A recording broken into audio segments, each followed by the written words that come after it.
os feitos de Deus realizados ao povo de Israel durante a trajetória deles no deserto para a terra prometida.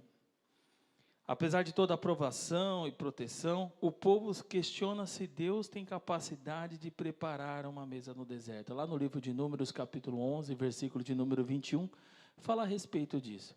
Então, o povo de Israel, eles estavam diante de Deus, eles não tinham vivido quase nada de milagre, né? Bobagem o que eles tinham vivido, e mesmo assim eles questionavam a Deus, né? Então, se a gente for numerar rapidamente o que esse povo de Israel viveu, eles viveram as 10 pragas do Egito, né?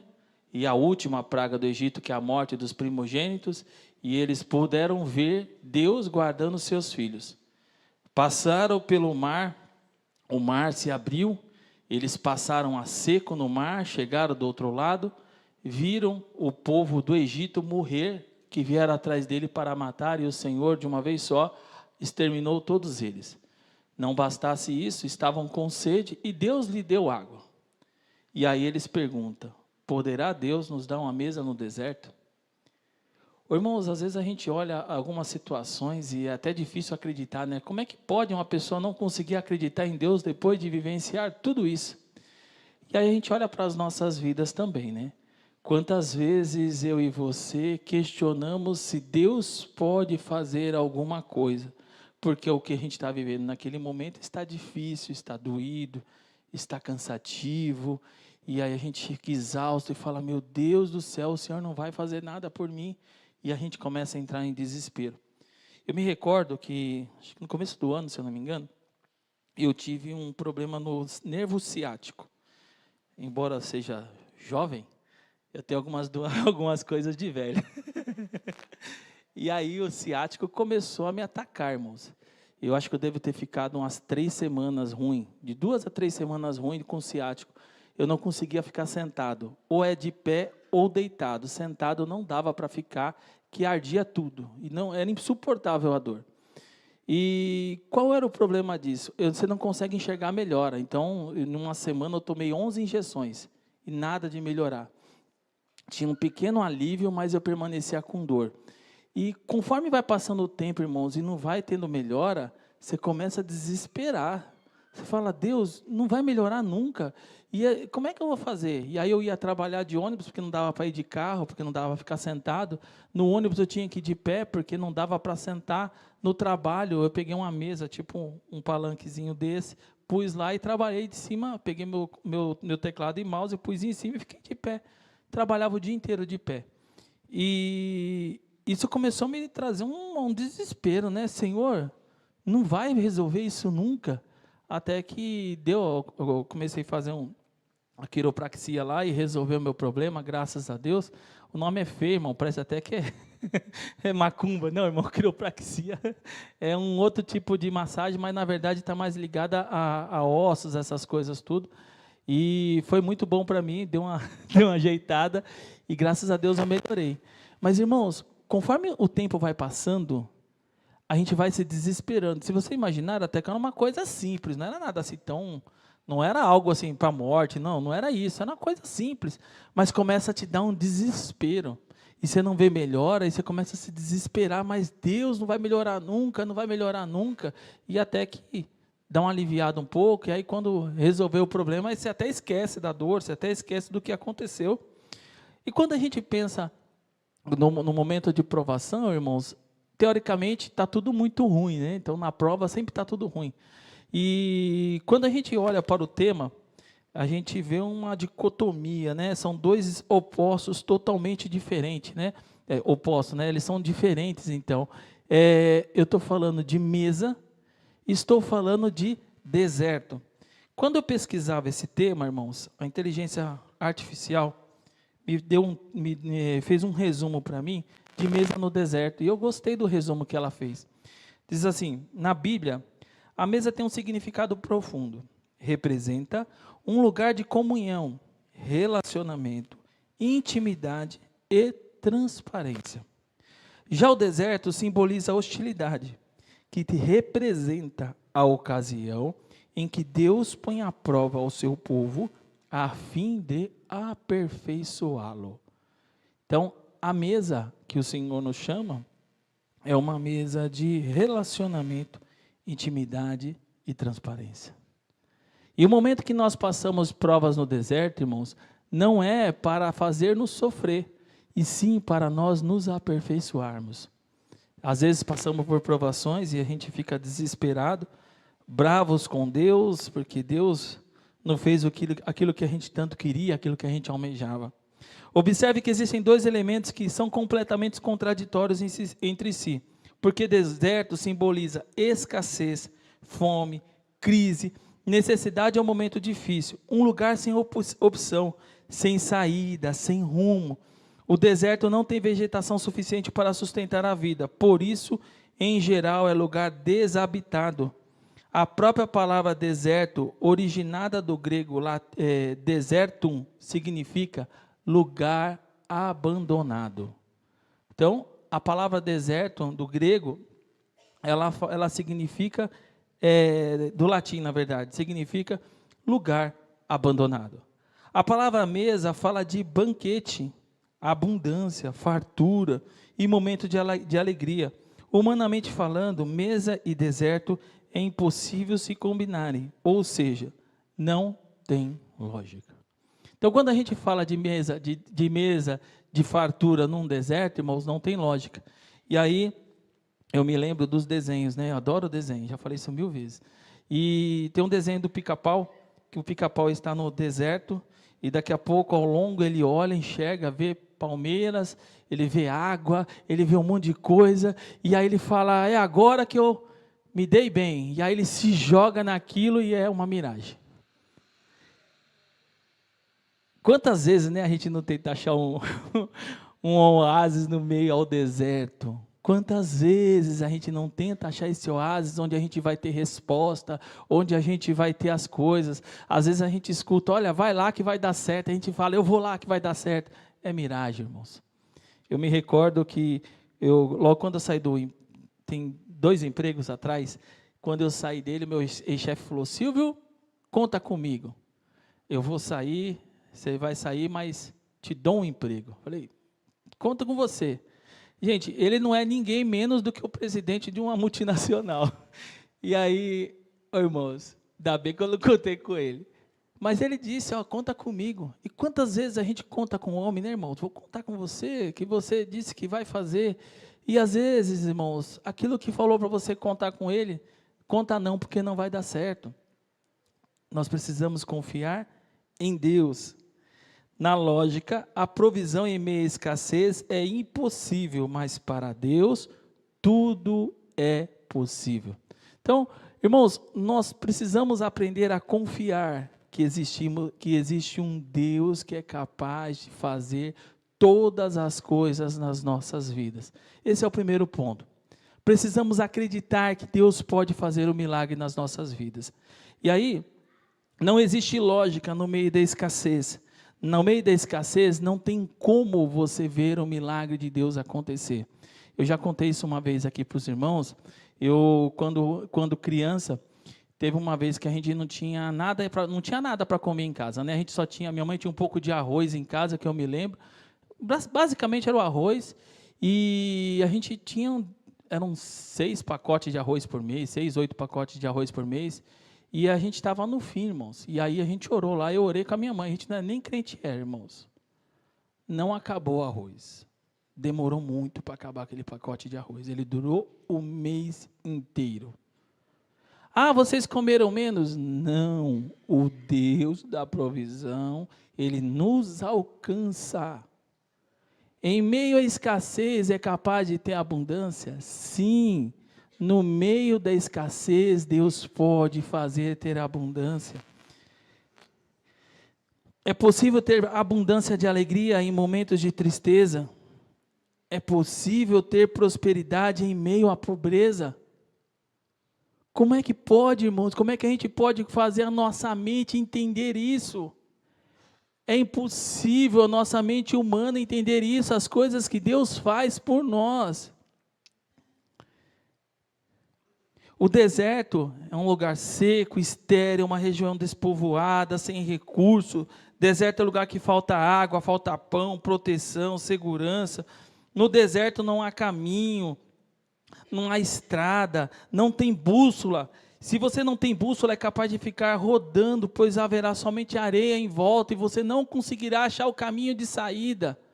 No deserto, irmãos, é um lugar de solidão. É um lugar que muitas vezes nós caminhamos sozinhos. Na verdade, muitas vezes quando nós estamos no deserto, irmãos, às vezes a gente fica desorientado pelo calor, pela provação, pelas dificuldades, e nós precisamos de uma bússola para sair do deserto. Temos na Bíblia vários homens de Deus e mulheres chamados por Deus que enfrentaram momentos difíceis, vários desertos, né? Davi, Elias, Gideão, Daniel, Sadraque, Mesaque, Abednego, Abraão e tantos outros. E também aqui no dia a dia, né, irmãos, nós também passamos por deserto. Então tem o meu exemplo, tem eu, tem a nossa irmã Benê, que essa semana passou uma semana difícil, tem um testemunho da Gica que ela contou essa semana no devocional dela, e aí você começa a ver que nós enfrentamos desertos na nossa vida, enfrentamos momentos difíceis na nossa vida, mas hoje eu quero falar a respeito de uma única pessoa, que eu quero falar de Ana, mãe do profeta Samuel. E desse deserto dela, eu conheço bem. Está lá no livro de 1 Samuel, capítulo 1, eu quero ler do versículo 1 até o versículo de número 20. 1 Samuel, capítulo 1, do 1 até o 20. A palavra de Deus nos diz assim: havia certo homem de Ramataim, Zufita, dos montes de Efraim, chamado Eucana, filho de Jeroão, neto de Eliú, e bisneto de Tou, filho de Efraimita, Zufê. Ele tinha duas mulheres, uma se chamava Ana e a outra Penina. Penina tinha filhos, Ana, porém, não tinha. Todos os anos, esse homem subia da sua cidade a Siló para adorar e sacrificar ao Senhor dos Exércitos. Lá em Ofni e Finéias, os dois filhos de Eli, eram sacerdotes do Senhor. No dia em que Eucana oferecia sacrifícios, dava porção à sua mulher Penina e a todos os filhos e filhas dela. A Ana, porém, dava uma porção dupla, porque a amava, mas o Senhor a deixara estéril. Penina, a sua rival, a provocava continuamente, a fim de irritá-la, porque o Senhor a tinha deixado estéril. Isso acontecia ano após ano. Sempre que Ana subia à casa do Senhor, a sua rival a provocava, e ela chorava e não comia. Então, Eucana, o seu marido, lhe perguntava: Ana, por que você está chorando? Por que não comeu? Porque está triste o seu coração? Será que eu não sou melhor para você do que 10 filhos? Certa vez, quando terminou de comer e beber em Siló, estando o sacerdote ali sentado em uma cadeira junto à entrada do santuário do Senhor, Ana se levantou e com a alma amargurada chorou muito e orou ao Senhor. Então fez um voto dizendo: ó Senhor dos exércitos, se tu olhares com atenção para a aflição da tua serva, e se te lembrares de mim, e não te esqueceres da tua serva, mas deres um filho, então eu o dedicarei ao Senhor por todos os dias da sua vida, e sobre a cabeça dele não passará navalha. Enquanto ela continuava a orar diante do Senhor, Eli observava a sua boca. Como Ana orava em silêncio, silenciosamente, os lábios dela se moviam, mas não se ouvia a sua voz. Então Eli pensou que estivesse embriagada. Ele disse: até quando você continuará embriagada? Abandone o vinho. Ana, porém, respondeu: não se trata disto, meu senhor. Sou uma mulher muito angustiada, não bebi vinho nem bebida fermentada. Eu estava derramando a minha alma diante do Senhor. Não tomes a tua serva por uma mulher perversa. Estou orando aqui até agora por causa da minha grande angústia e tristeza. Ele respondeu: vá em paz, e que o Deus de Israel conceda o que você pediu. Ela disse: espero que a tua serva encontre o favor aos teus olhos. Então ela seguiu o seu caminho, comeu, e o seu semblante já não estava abatido. Na manhã seguinte, eles se levantaram e adoraram ao Senhor. Depois voltaram para casa. Em Ramá, Eucana teve relações sexuais com Ana e a sua mulher, e o Senhor se lembrou dela.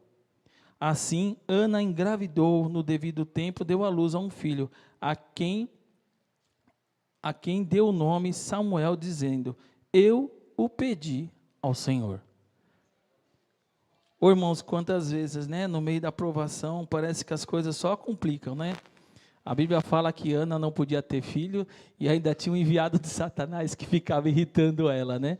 E quantas vezes, irmãos, nas nossas vidas não é algo parecido, né? A gente está passando por dificuldades, um momento difícil nas nossas vidas, a gente não encontra saída nem solução, e aí vem os enviados de Satanás para nos esbofetear, né? Para falar, e aí você fala: meu Deus do céu, a coisa já está difícil, e mesmo assim ainda parece que vem uma coisa ainda para piorar um pouco mais a nossa situação.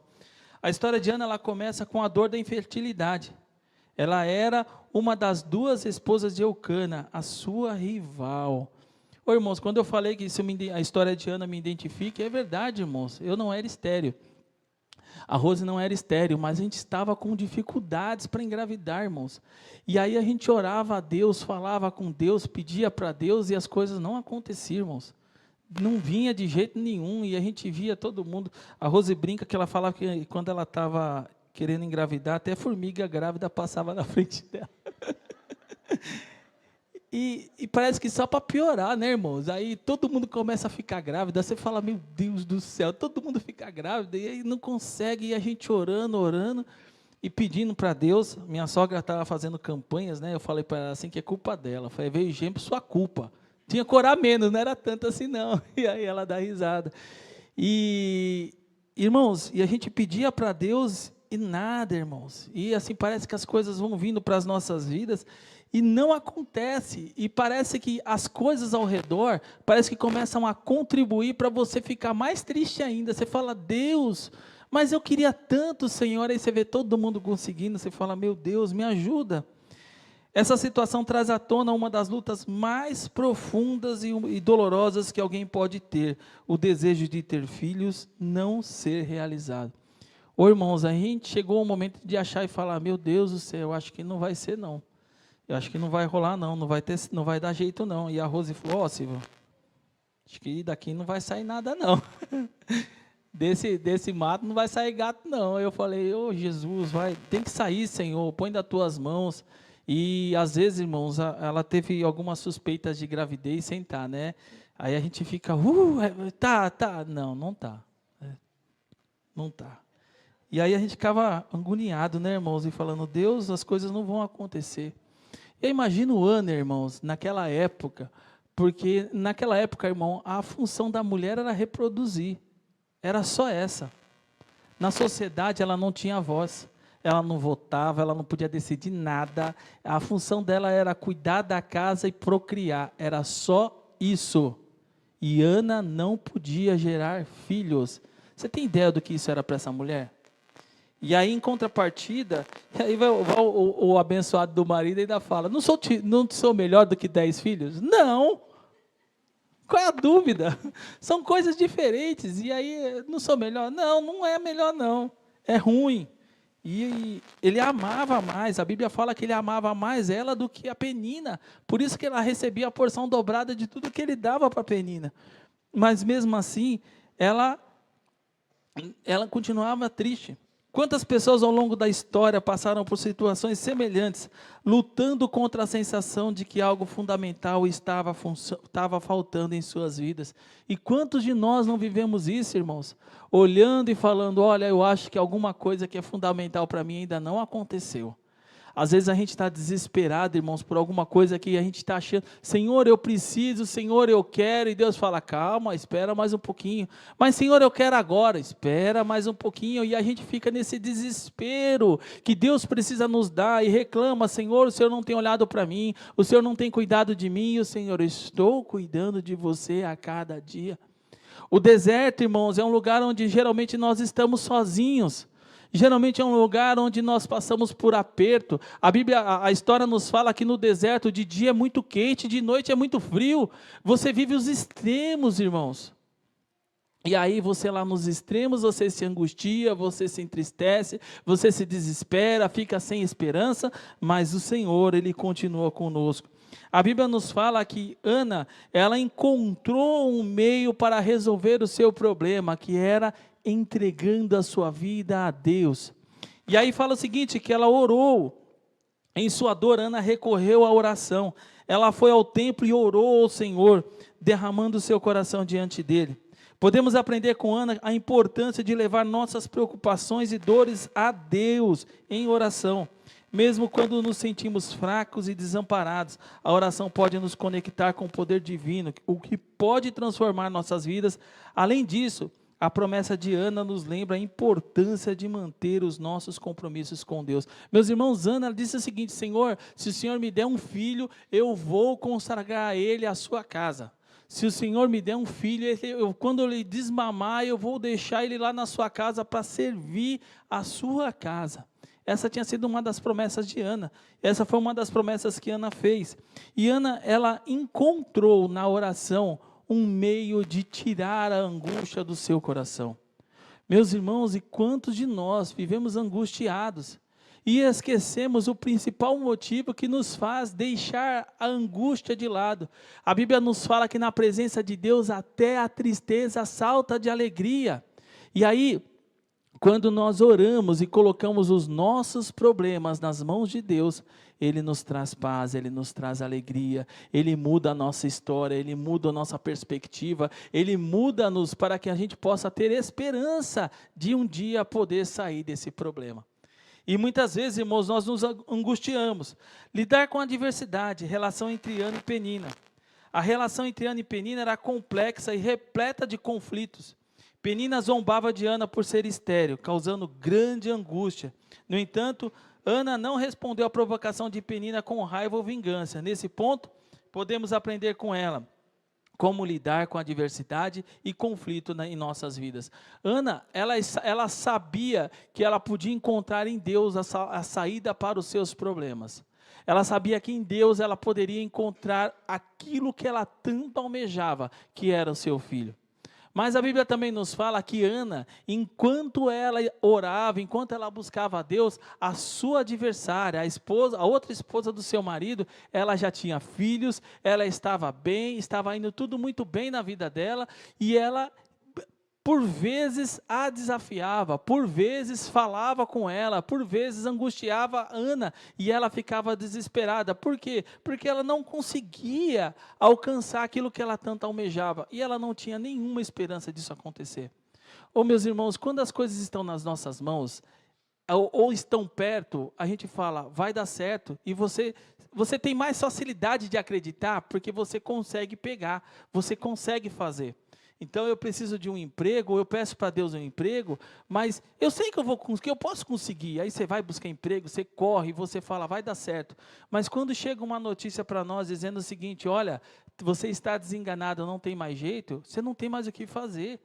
Você não tem ação, você não tem força, os seus braços não alcançam. A única coisa que você pode fazer é acreditar que Deus pode realizar um milagre na sua vida. Ana era desse jeito, irmãos, não tinha nada que ela podia fazer, não tinha um chá que ela podia tomar, não tinha um remédio que ela podia tomar, não tinha nada que ela pudesse fazer para conseguir atingir o seu objetivo. E quantos de nós não nos encontramos nessa situação que não há nada que nós podemos fazer para conseguir atingir o nosso objetivo, o nosso sonho, o nosso propósito? E isso muitas vezes nos traz angústia e nós nos desesperamos e ficamos angustiados. Irmãos, na Bíblia a gente vê relatos de vários homens e mulheres de Deus que serviam a Deus, que eram homens fortes, corajosos, mas quando a tristeza veio sobre os seus corações, eles se abateram e se esconderam. A Bíblia nos fala de Elias. Elias era um homem corajoso, era um homem valente, irmãos. Mas quando a Jezabel disse que ia matar Elias, Elias se escondeu na caverna, se desesperou, chorou, ficou lá dentro da caverna trancado, sem saber o que fazer, desesperado. E Deus falando para Elias, Elias, sai daí. Já passou o tempo de você tá aí, meu filho. Vai, sai daí, vai embora. Eu tenho algo grande para realizar na sua vida. E quantos de nós, irmãos, somos valentes, somos corajosos, somos destemidos, mas dependendo da dificuldade que sobrevém às nossas vidas, nós nos acovardamos, ficamos com medo, com receio. Mas, Senhor, será que vai dar certo? E Deus diz para mim e para você nessa manhã: vai dar certo. Saia dessa caverna, saia dessa dificuldade. Levanta a sua cabeça e acredita e confia que Deus pode fazer coisas grandes na sua vida, mas nada está ao meu controle, está tudo perdido, eu não sei o que fazer, não sei para onde correr. Deus tem um caminho em meio à tormenta, em meio às dificuldades, Deus tem um caminho. Ô irmãos, no deserto, você sem uma bússola, você está perdido, você vai ficar rodando sem direção, mas nós temos uma bússola, que é o nosso Deus, que está nos conduzindo, nos levando para o caminho certo, para que a gente possa alcançar a nossa terra prometida. A Bíblia fala que o povo de Israel tinha uma nuvem durante o dia, uma coluna de fogo durante a noite, para que eles não pudessem se perder no meio do caminho. O nosso Deus nos dá a direção. Qual é a direção nós devemos tomar? Qual é a direção que nós devemos seguir, irmãos? Ana resolveu, escolheu buscar a ajuda de Deus e confiar nele. Irmãos, precisamos confiar naquilo que Deus pode fazer nas nossas vidas. Precisamos confiar naquilo que Deus pode realizar através das nossas vidas. Ô irmãos, às vezes o que Deus tem para fazer nas nossas vidas é tão maior do que a gente possa imaginar. Às vezes o que Deus vai fazer nas nossas vidas é tão maior do que a gente pensa, irmãos. Ana queria apenas ter um filho, irmãos. Ela só queria ter um filho, mais nada que ela queria. Mas a Bíblia fala o seguinte, que desse propósito de Ana de querer ter apenas um filho, Deus usou Ana para que ele levantasse através da vida de Ana, um homem que foi um dos maiores profetas que existiram no Velho Testamento, que a Bíblia fala que quando Samuel chegava, o rei perguntava: Samuel, é de paz a sua vinda? Eles tinham medo de Samuel, porque Deus era na vida daquele homem. Os homens Ana queria apenas um filho, mas Deus deu a Israel um líder espiritual significativo. Deus tinha muito mais para fazer, além do que a Ana queria. Deus ouviu a oração dela, e misericórdia abriu o seu ventre. E ela deu à luz a um filho, a quem chamou de Samuel. E Samuel se tornou um dos maiores profetas de Israel e desempenhou um papel fundamental na história do povo de Deus. A história de Ana nos lembra quando confiamos em Deus e buscamos a sua vontade, Ele pode transformar nossas circunstâncias de maneira surpreendente.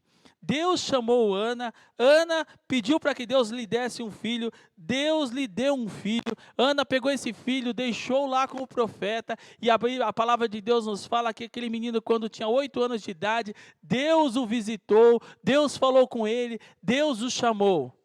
Samuel não foi qualquer um, irmãos, ele foi quem ungiu Davi como futuro rei de Israel, um dos maiores reis que Israel já teve. Deus usou através de Ana, lhe levantou um homem forte, corajoso, destemido, e Deus fez coisas grandiosas através da vida dele. E às vezes a gente está tão desesperado, irmãos, por coisinhas pequenas.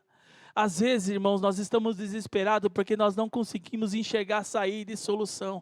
Às vezes é um ente querido que está enfermo. Às vezes é um parente nosso que está ruim. Às vezes, irmãos, é alguém que você não consegue ter alternativa e fala: Senhor, o que eu vou fazer? Confia em Deus, porque o nosso Deus é capaz de fazer coisas grandes. Nós precisamos aprender a entregar diante de Deus as nossas vidas. A lição de Ana é profunda, sobre como Deus pode usar nossas lutas e sacrifício para cumprir os seus planos que são maiores. A Bíblia nos fala, irmãos, que Ana cumpriu o seu compromisso que ela tinha feito com Deus. Ela levou o seu filho para Deus, assim que ele desmamou, ela levou o seu filho para ficar junto com o sacerdote Eli e servir a casa de Deus.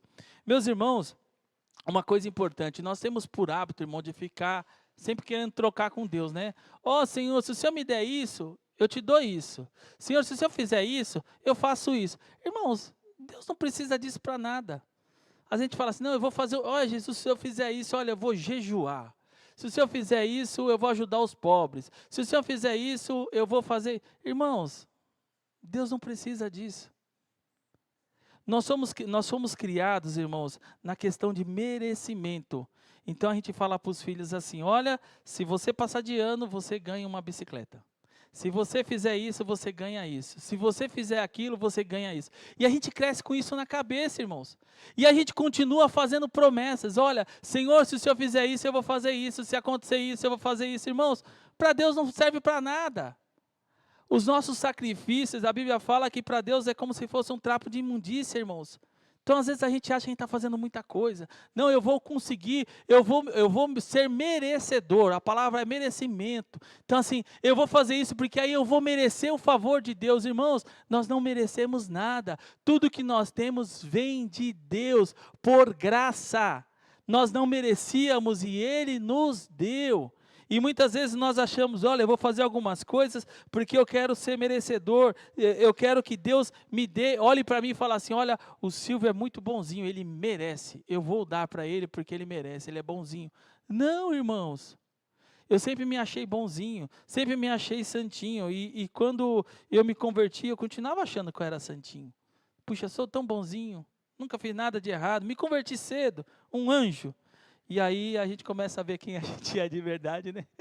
Aí você fala, é anjo, passou longe de ser anjo. Mas irmãos, e quantas vezes nós não nos colocamos nessa situação? Senhor, mas por que eu sofro tanto, Senhor? Sou tão bom. Quantos de nós não falamos isso? Senhor, eu acho que quem devia sofrer mais é quem é ruim. Quem é bom não devia sofrer. Mas por que, Senhor, isso me sobrevém? Mas por que, Senhor, eu passo por provações? Mas, Senhor, por que isso acontece na minha vida? Porque Deus quer te mostrar o quão grande Ele é na sua vida, o quanto Ele é grande, o quanto Ele é maravilhoso, o quanto Ele olha por você, o quanto Ele cuida de você, o quanto Ele te ama, o quanto Ele te carrega pelos braços, o quanto Ele não te deixa sozinho. Ô irmãos, às vezes eu entendo que às vezes é melhor a gente falar assim, eu preferia não passar por provação. Mas a gente precisa passar por provação, irmãos, para a gente conhecer quem é o nosso Deus. Ele sabe muito bem quem nós somos. Ele nos conhece. Ele sabe quem somos nós. Através da dor, da oração, do cumprimento de compromissos e da gratidão, Ana nos mostra um caminho de fé e confiança em Deus.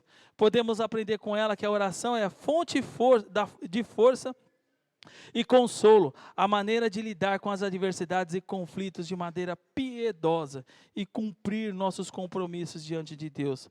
A recompensa pela fidelidade de Ana nos lembra que Deus é fiel em todas as circunstâncias. Deus é fiel em todos os tempos, mesmo que eu não seja fiel, todavia Ele permanecerá fiel até aquele dia. Ele cuida de cada um de nós, irmãos. Eu me lembro que no ano de 94, 95, a gente teve um congresso da mocidade e a gente colocou o tema Deus é fiel.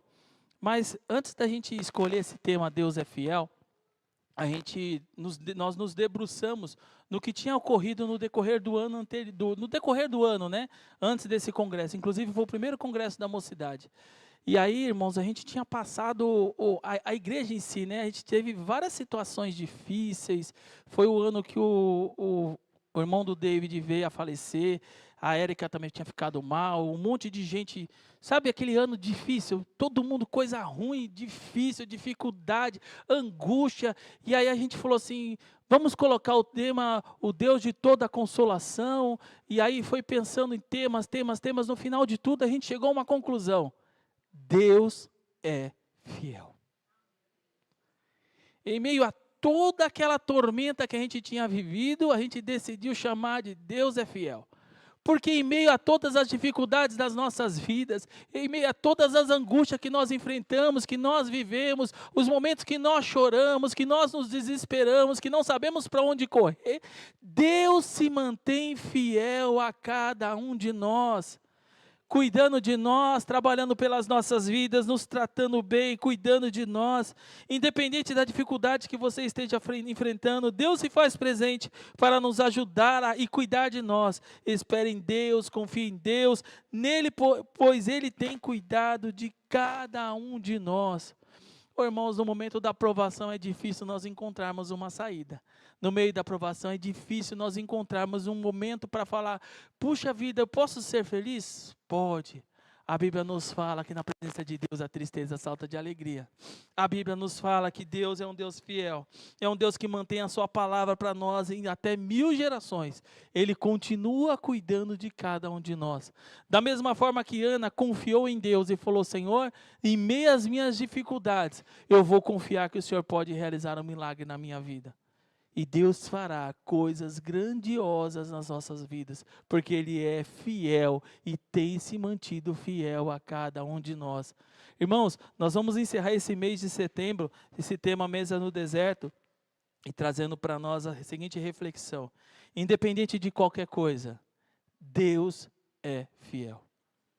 É possível ter uma mesa no deserto? Sim, em meio à dificuldade, em meio às aflições, em meio às angústias, é possível nós termos um momento de descanso, um momento de alimentação, um momento de refresco às nossas almas. É isso que Deus tem nos chamado.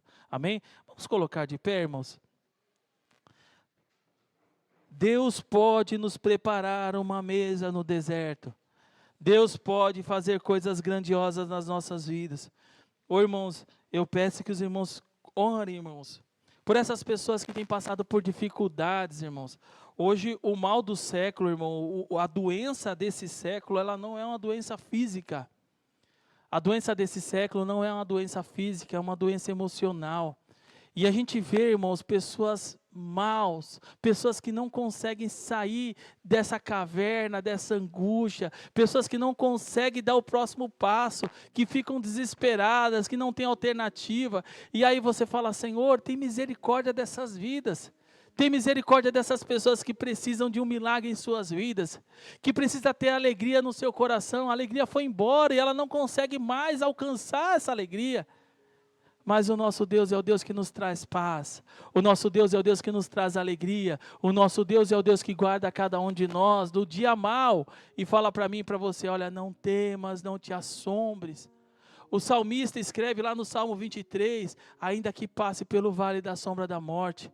Irmãos, esse vale da sombra da morte é um lugar escuro. É um lugar frio, é um lugar úmido, porque ele fica entre duas montanhas. E de noite, passar naquele lugar, ele é escuro, é um lugar que te dá medo, é um lugar que te dá desespero. E aí o salmista diz, ainda que eu passe por esse vale, eu passarei por ele tranquilo, porque Deus está comigo. Às vezes nós estamos passando por esse vale, irmãos. Às vezes nós estamos passando por essa dificuldade. Deus nos chama e fala para mim e para você, confia em mim. Lá no Salmo 37 ele fala, deleita-te no Senhor e Ele concederá os desejos do seu coração. Confie em Deus, irmãos, que Deus pode fazer coisas grandes nas nossas vidas. Ele é o Deus que cuida de nós, é o Deus que vela pelas nossas vidas, é um Deus que está cada dia nos ajudando, tomando-nos pela mão e dizendo, filho, vamos caminhar mais um pouquinho, vai dar tudo certo, amém? Senhor nosso Deus e Pai, nesta hora Jesus nós te louvamos, te adoramos e agradecemos, ó Deus, pelo teu amor, ó Deus amado, derramado sobre as nossas vidas. Ó Deus amado, Deus querido, Tu és o Deus, ó Pai amado, que é capaz de fazer milagres acontecer em nossas vidas, Senhor. Ó Deus amado, eu não sei, ó Pai amado, o que os Teus filhos têm passado, as dificuldades que têm enfrentado. Mas, ó Senhor amado, Tu és o Deus que nos faz habitar em segurança.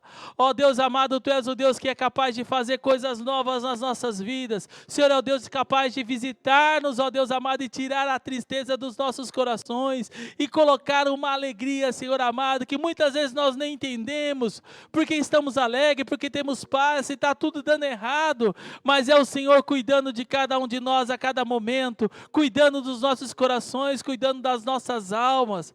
Ó Deus amado, eu peço a Ti nesta hora, Senhor, derrama sobre as nossas vidas as Suas ricas bênçãos, Senhor amado, fortalecendo-nos, ó Deus amado, e derramando sobre nós a Sua porção maravilhosa.